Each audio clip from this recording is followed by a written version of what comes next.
Professor William Carter had been teaching mathematics at Riverside University for almost 15 years. He'd seen thousands of students walk through his classroom doors, solved countless equations, and published papers that other mathematicians actually read. But right now, standing in front of his advanced calculus class on a cold Tuesday morning in March, he felt completely stuck. The equation on the blackboard behind him looked like something out of a nightmare. Numbers, Greek letters, and symbols twisted together in ways that would make most people's heads spin. It was a differential equation, one of those mathematical monsters that describes how things change over time. This particular one involved multiple variables, meaning it wasn't just tracking one thing changing, but several things all affecting each other at once. William had first encountered this problem 3 weeks ago at a conference in Boston. A colleague from MIT had presented it as an unsolved challenge, something that had been floating around academic circles for months. Several brilliant minds had taken a crack at it. None had succeeded. He'd brought it back to Riverside, determined to solve it himself. Night after night, he'd filled notebook pages with attempts. He'd tried every technique he knew. He'd called old friends from graduate school. He'd even reached out to his former advisor, a woman so smart she made other professors feel inadequate. Nothing worked. The equation remained unsolved, sitting there like a locked door with no key. Now he was doing something he rarely did. He was admitting defeat to his students. "Look," he said, turning to face the 20 graduate students sitting in front of him, "I'm going to be honest with you all. This equation has me beat. I've been working on it for weeks and I'm getting nowhere." He watched their faces. Some looked surprised. Others looked almost relieved, as if his struggle made their own difficulties feel more normal. One student in the back row, a guy named Chris who always sat in the same seat, actually smiled. "So here's what I'm thinking," William continued, tapping the blackboard with his chalk.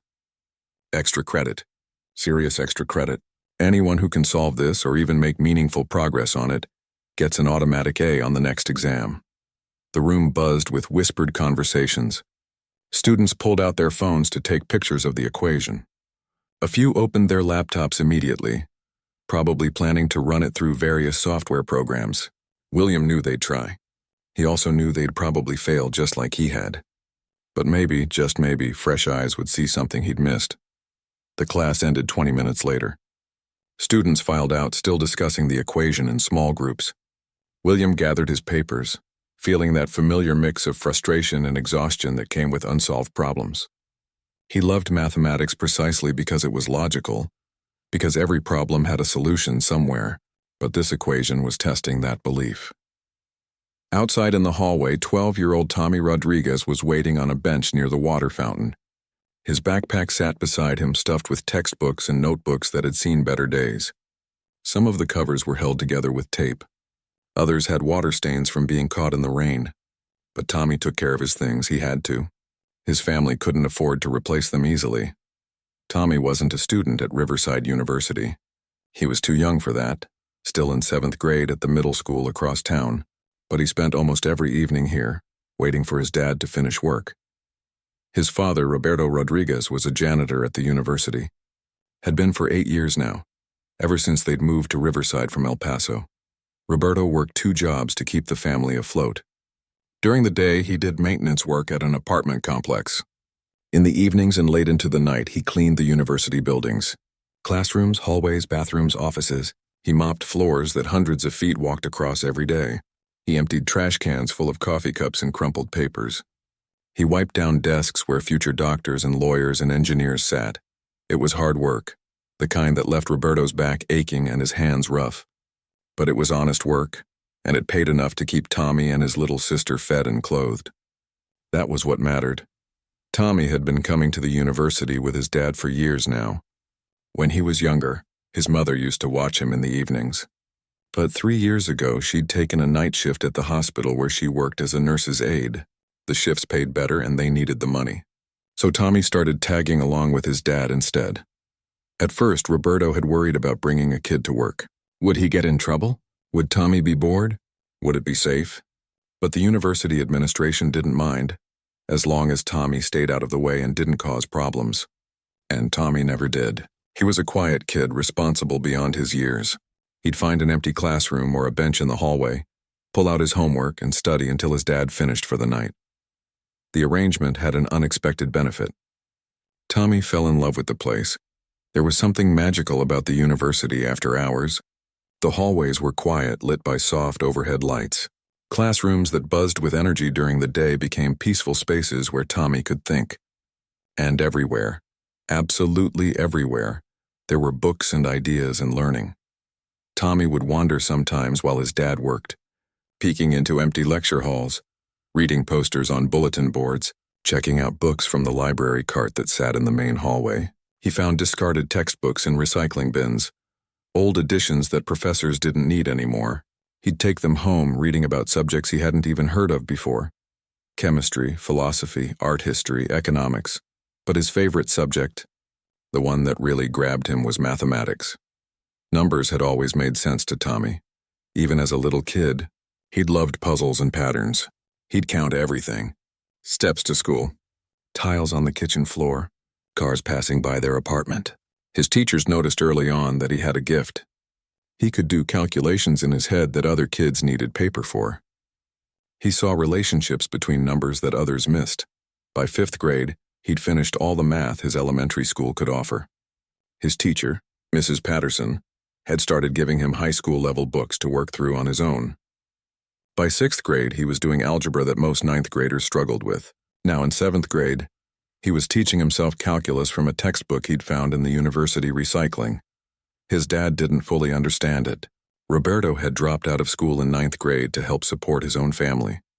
Math beyond basic arithmetic was a foreign language to him, but he recognized that his son had something special, some kind of mind that worked differently than most. And he was proud, so proud it sometimes made his chest hurt. "You're going to do big things, mijo," Roberto would tell Tommy on their drives home late at night. "You're going to be somebody." Tommy never knew what to say to that. He didn't feel special. He just liked solving problems. On this particular Tuesday evening, Tommy sat on his bench and watched students empty out of Professor Carter's classroom. They looked stressed, talking rapidly to each other, gesturing with their hands. Tommy wondered what had them so worked up. Usually the graduate students looked tired but calm. Today they looked almost frantic. He pulled out his math textbook and tried to focus on derivatives, but his mind kept wandering. Around 7:30, his dad emerged from one of the offices down the hall, pushing the big gray cleaning cart that held all his supplies. Spray bottles, paper towels, trash bags, a mop and bucket. "Ready to start, Tommy?" Roberto called out in Spanish. They spoke Spanish at home, English everywhere else. "Ready," Tommy answered, closing his book and hopping off the bench. They had a routine. Roberto would unlock each classroom and Tommy would help with the easy stuff. Erasing whiteboards, straightening desk chairs, picking up any trash on the floor. It wasn't required, but Tommy liked helping his dad. It made the work go faster, got them home earlier. The first few classrooms were routine. Biology lab, English literature, introduction to psychology. Then they reached Professor Carter's room, the advanced mathematics classroom. Roberto unlocked the door and flipped on the lights. Tommy followed him in and his eyes immediately went to the blackboard. The equation was still there. Tommy stopped walking. His dad moved around the room, emptying the small trash can by the door. But Tommy couldn't move. He stood frozen, staring at the blackboard. The equation was beautiful. That was the only word for it. Complex, yes. Difficult, absolutely. But there was an elegance to how it was structured, a kind of mathematical poetry that Tommy felt in his bones. He walked closer, his sneakers squeaking slightly on the linoleum floor. Up close, he could see Professor Carter's work underneath the main equation. Attempts crossed out, different approaches abandoned. The professor had been struggling with this. Tommy could see it in the eraser marks and frustrated scribbles. "Tommy, can you straighten those chairs?" His dad called from the back of the room. "Yeah, 1 second," Tommy replied, not taking his eyes off the board. His mind was already working, breaking the equation down into smaller pieces, looking for patterns. There was something there, something familiar. He'd seen a technique in one of his textbooks, something about substitution in differential equations. Or was it about reducing variables? His thoughts moved fast, too fast to catch individually. "Tommy, the chairs," his dad said again, a little firmer this time. Tommy blinked, shaking himself out of his trance. "Sorry, Dad." I'm on it. He forced himself to turn away from the blackboard and started straightening the rows of chairs. But his mind stayed on that equation, all through the rest of their cleaning rounds. Through 3 more buildings and 2 hours of work, that equation sat in his head like a song he couldn't stop humming. That night, lying in bed in the small room he shared with his little sister, Tommy couldn't sleep. The equation danced behind his closed eyelids. Numbers rearranged themselves. Patterns emerged and dissolved. Around 2 in the morning, something clicked. He sat up in bed, being careful not to wake his sister in the bunk below him. In the dim light from the street lamp outside their window, he grabbed his notebook and a pencil, and he started writing. Tommy's pencil scratched across the paper in the darkness. His handwriting was messy, rushed, barely legible even to himself. But the math was clear in his mind, clearer than it had ever been. He could see the solution unfolding like a map, each step leading naturally to the next. The technique he was using came from an old textbook he'd found 3 months ago. It had been sitting on top of a recycling bin outside the mathematics building, a thick hardcover with a cracked spine and yellowed pages. The title was in Russian, but inside were English translations of Soviet-era mathematical papers from the 1960s and 70s. Most people probably thought it was worthless, outdated. But Tommy had been fascinated. Those Soviet mathematicians had approached problems differently than modern textbooks did. They were creative, unconventional, willing to try techniques that seemed strange at first. Tommy had spent weeks working through the papers, teaching himself the methods even when he didn't fully understand the theory behind them. One paper in particular had stuck with him. It was about simplifying complex differential equations by finding hidden symmetries. The author argued that every equation had a kind of internal structure, and if you could see that structure, you could collapse the complexity down to something manageable. Tommy had read that paper 5 times, working through every example. At the time, it seemed purely theoretical, interesting but not immediately useful. Now, staring at Professor Carter's equation in his memory, he realized that paper held the key. The equation had a symmetry. Tommy could see it now. Variables that looked different were actually related in a predictable way. If you made the right substitution, if you transformed the problem into a different form, 3 of the 5 variables would cancel out. What looked impossible would become merely difficult. He worked for an hour, maybe more. His hand cramped from gripping the pencil so tightly. His eyes burned from straining to see in the dim light. Below him, his sister rolled over in her sleep, mumbling something he couldn't make out. Finally, he reached the end. The solution stared back at him from the page, 7 lines of mathematics that felt both foreign and obvious at the same time. He checked it twice, then 3 times, looking for errors. But he couldn't find any. Every step followed logically from the one before. The math was sound. Tommy set down his pencil and lay back on his pillow. His heart was racing. Had he really just solved it? The equation that had stumped a university professor with 15 years of experience. It seemed impossible. He was just a kid, a 7th grader who taught himself math from discarded books. Maybe he'd made a mistake. Maybe there was some advanced technique he didn't know about that would show his solution was wrong. The thought made his stomach twist with anxiety. He couldn't shake the feeling that he was missing something obvious, something that would make his work look foolish. He barely slept that night. When his alarm went off at 6:30, he felt exhausted but wired, like he'd had too much coffee. He got ready for school in a daze, eating breakfast without tasting it, barely hearing when his mom asked him about his homework. At school, he couldn't focus. His English teacher called on him twice and he had no idea what she'd asked. During lunch, his friend Kevin was telling some story about basketball practice, but Tommy just nodded without really listening. His mind kept going back to that equation. Should he show someone? Should he tell his dad? What if he was wrong? What if he embarrassed himself? By the time school ended, Tommy had made a decision. He would go back to that classroom tonight. He would write his solution on the blackboard, just below Professor Carter's attempt. He wouldn't sign it or draw attention to it. If it was right, the professor would see it. If it was wrong, well, the professor would probably just erase it and no one would ever know who'd written it. The afternoon dragged by. Tommy did his homework at the kitchen table while his little sister, Anna, watched cartoons in the living room. Their apartment was small, just 3 rooms plus a bathroom, but it was home. Pictures covered the walls, mostly of him and Anna at different ages. his parents' wedding photo, his grandparents back in El Paso. At 6:15, his dad came home from his day job looking tired but smiling like always. They ate a quick dinner of rice and beans that his mom had left for them before her shift. Then they got in the old Toyota and headed to the university. The drive took 20 minutes.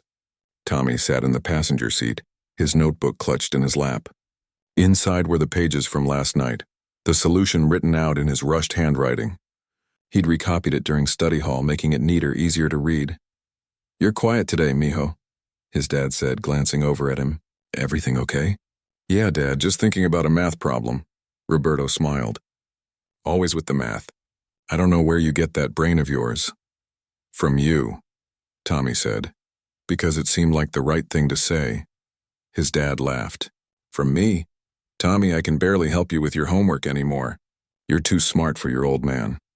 They arrived at the university just before 7. Roberto parked in his usual spot near the maintenance entrance. They grabbed the cleaning cart from the storage room and started their rounds. Tommy's hands were shaking. He kept dropping things, fumbling with the spray bottles. His dad noticed but didn't say anything, probably figuring he was just tired. They worked through the first floor of the sciences building, then moved to the mathematics building.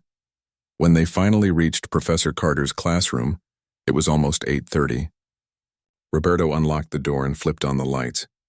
The equation was still there on the blackboard, exactly as it had been the night before. No one had erased it. No one had solved it. Tommy's mouth went dry. This was it, the moment of truth. "Dad, can I erase the board tonight?" he asked, trying to keep his voice casual. Roberto looked surprised. Tommy usually avoided board duty. The erasers were dusty and made him sneeze. "Sure, if you want to." His dad moved to the back of the room to empty the trash. Tommy grabbed the eraser and a piece of chalk from the tray. His hands were definitely shaking now. He could feel sweat on his palms despite the air conditioning. He didn't erase the original equation. That needed to stay. Instead, he found a clear space on the board to the right of Professor Carter's work. He opened his notebook to the page where he'd recopied his solution. And he began to write. The chalk felt strange in his hand. He wasn't used to writing on blackboards. His letters came out too big at first, then too small. He had to erase and restart twice, but eventually he found a rhythm. Line by line, he transferred his solution from the notebook to the board, the initial substitution that revealed the hidden symmetry, the reduction of variables from 5 to 2, the application of the Soviet technique that collapsed the complexity, the integration steps, the boundary conditions. Finally, the answer, 7 lines total. It looked so simple written out like that. Too simple. Tommy's chest felt tight. What had he been thinking? This was probably completely wrong. Some basic error that would make him look stupid. He heard his dad's footsteps approaching from the back of the room. Quickly, Tommy set down the chalk and grabbed the eraser, pretending to clean the board's edges. "All done?" Roberto asked. "Yeah, all clean," Tommy said, his voice coming out higher than normal. They moved on to the next classroom. Tommy helped his dad in a fog, his mind back in Professor Carter's room, imagining the professor walking in tomorrow morning and seeing the addition to his blackboard. Would he even look at it? Would he instantly see that it was wrong? Would he be angry that someone had defaced his problem?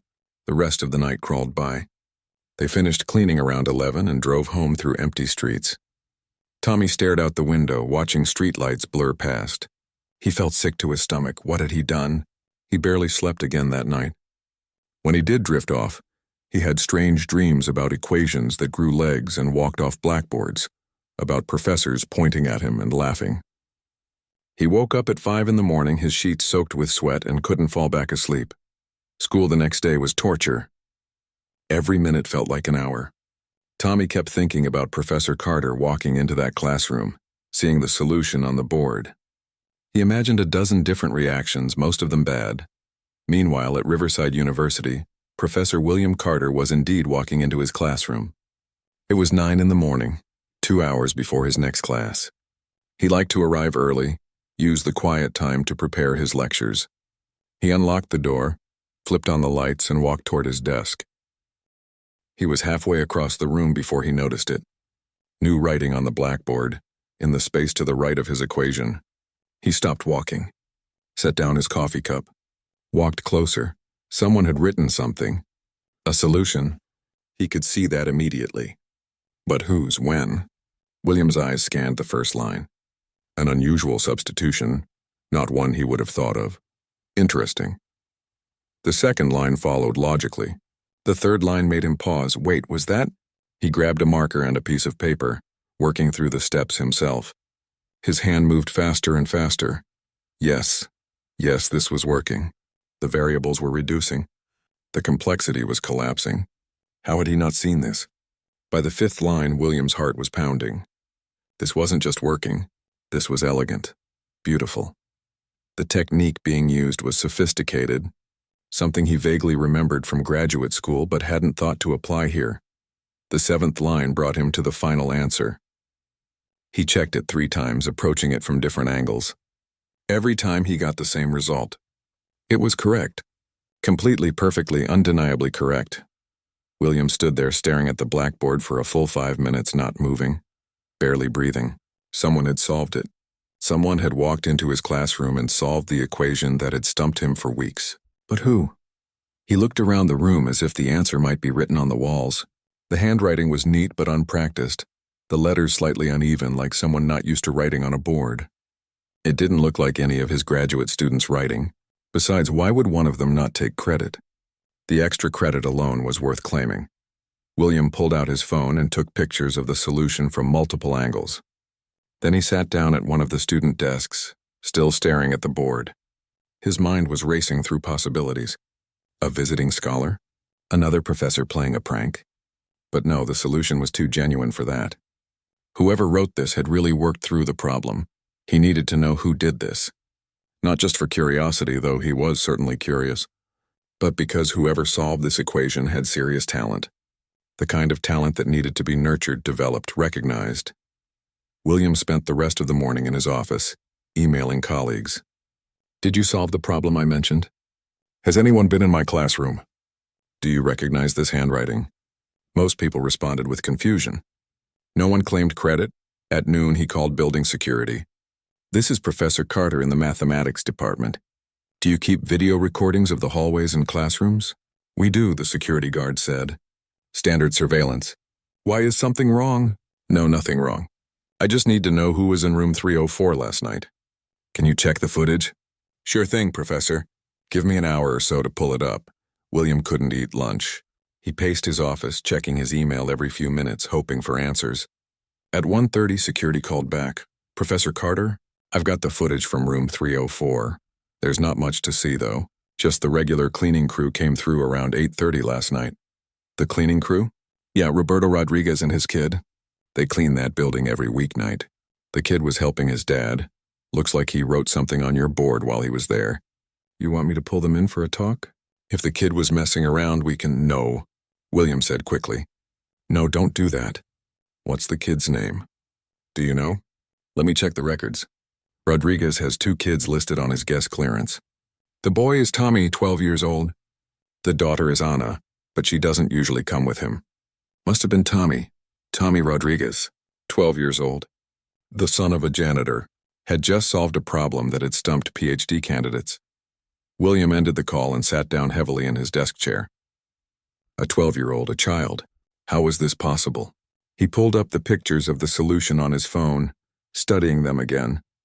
The technique used was advanced, graduate level at minimum. Where would a 12-year-old learn something like that? Where would he even encounter problems at this level?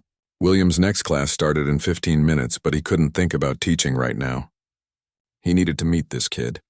He needed to understand how this had happened, but he also needed to be careful. A 12-year-old who could do this kind of mathematics was special, rare, the kind of mind that came along once in a generation. And if that mind belonged to the son of a janitor, to a family that probably struggled financially, then William had a responsibility. He had a chance to change a life here, to give this kid opportunities that might otherwise never come. He couldn't mess this up. Tommy spent the next 2 days in a state of constant anxiety. Every time he walked into Professor Carter's classroom with his dad, he expected to see the solution erased, or worse, covered with red marks showing all his mistakes. But each night the blackboard remained untouched. The original equation was still there. His solution was still there. And now, more strangely, There was yellow police tape across the board with a note that read, "Do not erase." "That's weird," Roberto said the first time he saw it. "Must be important math stuff. We'll just clean around it." Tommy nodded, not trusting himself to speak. His stomach was doing flips. The professor was protecting the solution. Did that mean it was right? Or did it mean he was gathering evidence of who'd vandalized his classroom? At school, Tommy tried to act normal. He sat through his classes, did his homework, ate lunch with his friends. But inside, he felt like he was waiting for a bomb to explode. Every time someone called his name, his heart jumped. Every time he saw an adult he didn't recognize near the school, he wondered if they were coming for him. By Friday afternoon, Tommy had convinced himself that he'd gotten away with it. Maybe Professor Carter would never find out who wrote the solution. Maybe Tommy could just go back to his normal life. And this whole strange episode would fade into memory. Then his teacher, Mr. Patterson, called him up to the desk after the final bell rang. "Tommy, hang back for a minute, okay?" Tommy's blood went cold. This was it, they knew. Somehow they'd figured it out, and now he was in trouble. His hands started shaking as the other students filed out of the classroom. Mr. Patterson waited until they were alone, then smiled gently. "Don't look so worried. You're not in trouble. I just got an interesting phone call today." "A phone call?" Tommy's voice cracked. "From Riverside University. A Professor Carter wants to meet with you and your parents. He said it's important, but he wouldn't tell me what it's about. Do you know anything about this?" Tommy's mind went blank. The professor wanted to meet with his parents. This was worse than he'd imagined. He was going to get his dad fired. That was it. His moment of stupidity, thinking he could solve a university-level problem, was going to cost his dad his job. I don't know," Tommy stammered. Mr. Patterson looked at him carefully. "You sure?" The professor seemed pretty insistent.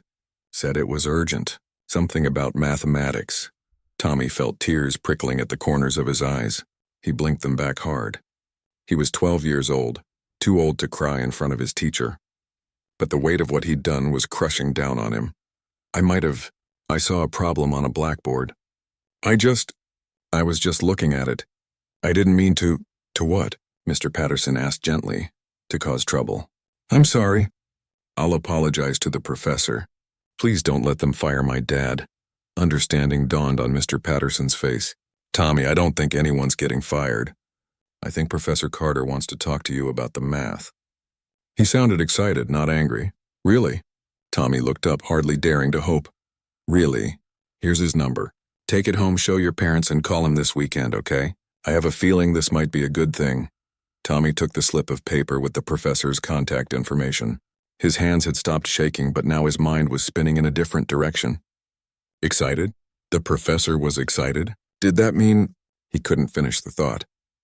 It seemed too impossible. That evening, Tommy showed the note to his parents during dinner. His mom was home for once, having swapped shifts with a coworker.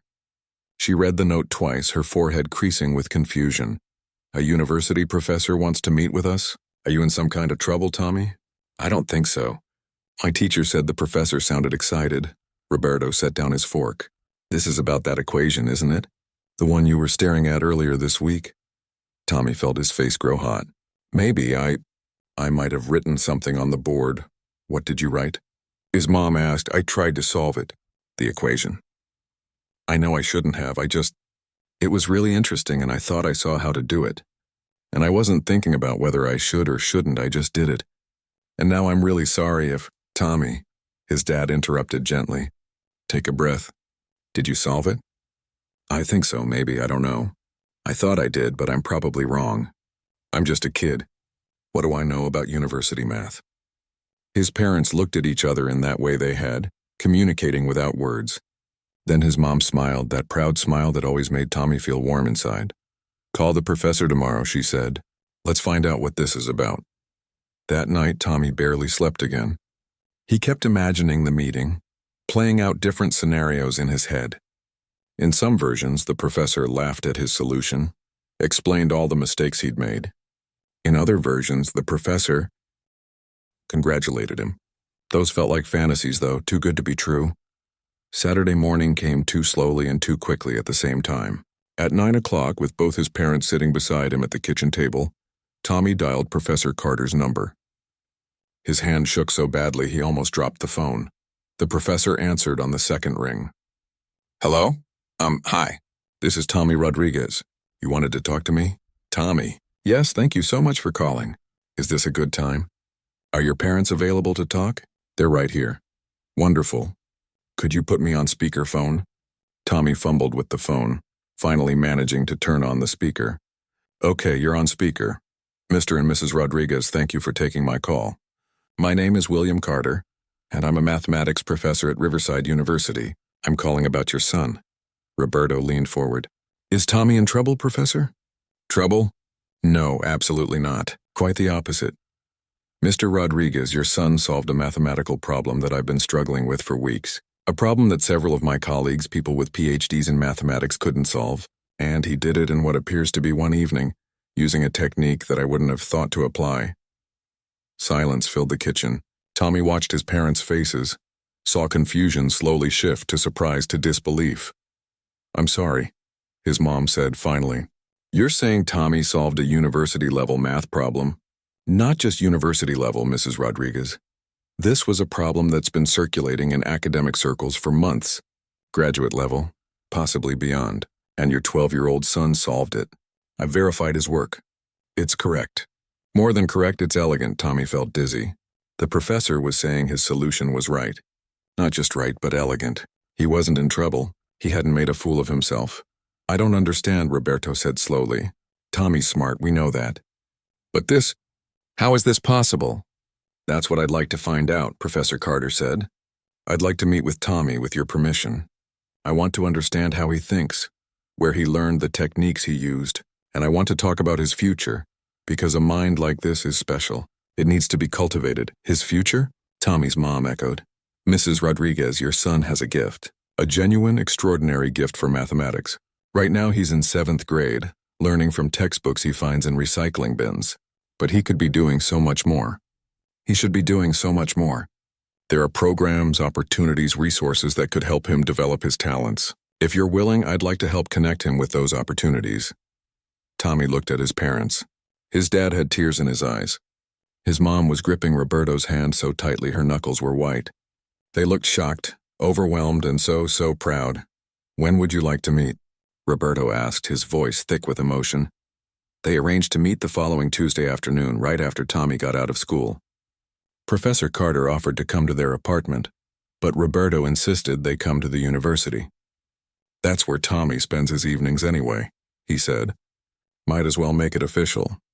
The next few days passed in a blur.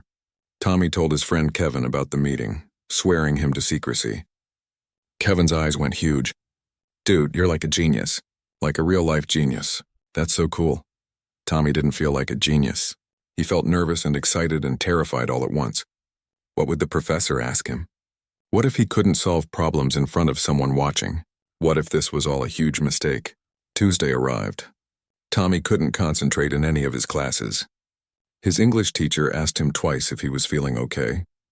In math class, he stared at basic algebra problems that suddenly seemed impossibly simple and impossibly hard at the same time. When the final bell rang, his parents were waiting in the parking lot. They'd both taken time off work for this, which almost never happened. Tommy climbed into the back seat of the Toyota, and they drove to Riverside University in silence. Professor Carter's office was on the 3rd floor of the mathematics building, down a hallway lined with photos of former faculty members and famous mathematicians. Roberto knocked on the door marked W. Carter, Professor of Mathematics. Come in, a voice called. They entered a small office crammed with bookshelves, papers, and a desk covered in more papers. Professor Carter stood up from behind the desk, and Tommy's first thought was that he looked younger than expected. Maybe 40, with glasses and graying hair that stuck up in odd directions like he'd been running his hands through it. The Rodriguez family, thank you so much for coming. The professor shook hands with each of them, then gestured to the chairs he'd arranged in front of his desk. Please sit. Can I get anyone water, coffee? They all shook their heads. Tommy sat between his parents, his palms sweating. Professor Carter sat back down and smiled at Tommy. So, Tommy, I have to ask, where did you learn the technique you used to solve my equation? Tommy swallowed hard. From an old textbook. It was in the recycling bin outside this building, actually, about 3 months ago. Which textbook? It was Soviet mathematical papers translated into English. From the 1960s and 70s, Professor Carter's eyebrows shot up. The Kolmogorov collection? The blue hardcover with the cracked spine? Yeah, that's the one. You know it? Know it? I donated it to that recycling bin. I was cleaning out my office and thought no one would want such an old, outdated book. He laughed, shaking his head in disbelief. Tommy, that collection contains some brilliant work, but it's extremely advanced. How did you even understand it? Tommy shrugged, feeling embarrassed. I just worked through it slowly. Some parts I didn't get at first. But I kept reading and trying the examples until it made sense. You taught yourself graduate-level mathematics from a discarded textbook. The professor said it like he was trying to convince himself it was real. Tommy, that's extraordinary. For the next hour, Professor Carter asked Tommy questions about math. Not testing questions, but curious questions. How did he think about problems? What did he see when he looked at equations? Where did he want to take his learning next? Tommy found himself relaxing, actually enjoying the conversation. Professor Carter didn't talk down to him or act like his ideas were childish. He listened carefully, asked follow-up questions, and occasionally made notes on a pad of paper. Finally, the professor sat back and looked at Tommy's parents. Mr. and Mrs. Rodriguez, I'm going to be direct. Your son is extraordinarily gifted. I've been teaching for 15 years, and I've never encountered a mind like this at any age, let alone in a 12-year-old. He needs resources and challenges that regular middle school can't provide. What are you suggesting? Tommy's mom asked quietly. There's a program at Riverside for gifted students. It's called the Early Scholars Program. Students who show exceptional ability in a subject can take university classes while still completing their regular schooling. They attend their normal school for most of the day, then come here for advanced classes in their area of talent. It's completely free. The university pays for everything. Tommy's heart began to race. University classes? Real mathematics courses? There's more, Professor Carter continued. If Tommy does well in the program, and I have no doubt he will, there are scholarships available for college. Full-ride scholarships to top universities. MIT, Stanford, Princeton. Schools that can really nurture his gift. Roberto was crying openly now. He wiped at his eyes with the back of his hand. I always knew he was smart. But this, I never dreamed. Your son has a once-in-a-generation talent, the professor said gently. He could do incredible things. Make real contributions to mathematics. But he needs the right environment, the right teachers, the right challenges. Tommy looked at his parents, saw the emotions warring on their faces. Pride, hope, fear. This was so far beyond anything they'd imagined for him. Tommy, his mom said, turning to him. What do you want? Do you want to do this program? Did he want to? Tommy thought about his textbooks held together with tape, about teaching himself from discarded books, about solving problems alone in empty classrooms. What would it be like to have real teachers? To learn from people who understood math the way he did? To be challenged instead of bored? Yeah, he said, his voice barely above a whisper. Yeah, I really want to. His mom smiled through her tears and pulled him into a hug. Then we'll make it work. Whatever it takes. Professor Carter stood up and extended his hand to Tommy. Welcome to Riverside University, Mr. Rodriguez. I think you're going to do amazing things here. Tommy shook the professor's hand, feeling like his whole world had just shifted on its axis. A week ago, he'd been a kid who cleaned classrooms with his dad and solved math problems for fun. Now he was a university student. Now he had a future that stretched out before him, bright and full of possibility. As they left the office and walked back through the hallways, Tommy noticed his dad walking a little taller, his shoulders a little straighter. And he realized something important. His dad had always worked 2 jobs, always pushed himself to exhaustion, always sacrificed for his family. He'd done it so Tommy and Anna could have better lives than he'd had. And now, finally, Roberto could see that it was working, that his sacrifices meant something, that his son was going to be okay, better than okay. They were going to be all right. The story of the 12-year-old janitor's son who solved an impossible equation spread through Riverside University like wildfire. By Wednesday morning, everyone on campus was talking about it. Students whispered about it between classes. Professors discussed it in the faculty lounge. The university's social media accounts posted about it, and within hours, the post had thousands of shares. Tommy Rodriguez. The name was on everyone's lips. Local news picked up the story first. Channel 7 sent a reporter to the university on Thursday afternoon, asking for interviews. Professor Carter agreed, but only on the condition that Tommy's privacy would be respected. The reporter, a friendly woman named Lisa Chen, promised to be sensitive. Tommy sat in Professor Carter's office with his parents, facing the news camera for the first time in his life. The bright lights made him squint. The microphone clipped to his shirt felt strange and heavy. "So, Tommy," Lisa said with a warm smile, "can you tell us what went through your mind when you saw that equation?" Tommy's mouth went dry. He wasn't used to being the center of attention like this. At school, he was the quiet kid who sat in the middle of the class and didn't cause trouble. Now a news camera was pointed at his face and thousands of people would see this. It looked interesting, he managed. "Like a puzzle. And you solved it in one night?" "Well, I'd been thinking about it for a couple days. But yeah, the solution came together pretty quick once I saw the pattern." The interview lasted 15 minutes. Lisa asked about his family, his school, his dreams for the future. Tommy tried to answer honestly without sounding like he was bragging. His mom sat beside him, squeezing his hand whenever he looked nervous. When the segment aired that evening, Tommy watched it with his family crowded around their small TV. Seeing himself on screen was weird, almost like watching a stranger. Did his voice really sound like that? Did he really fidget that much with his hands? But the story itself was good. Lisa had focused on the human angle, a hard-working immigrant family, a father who worked 2 jobs, a son who taught himself advanced mathematics from discarded books. It was heartwarming without being pitying, hopeful without being naive. By Friday morning, the story had gone national. CNN picked it up. So did the New York Times, the Washington Post, and dozens of other outlets. Tommy's inbox, created just for this purpose, flooded with hundreds of emails. Interview requests. Congratulations from strangers. Messages from other kids who loved math. Even a few from universities wanting to know more about him. Professor Carter helped Tommy's family sort through it all.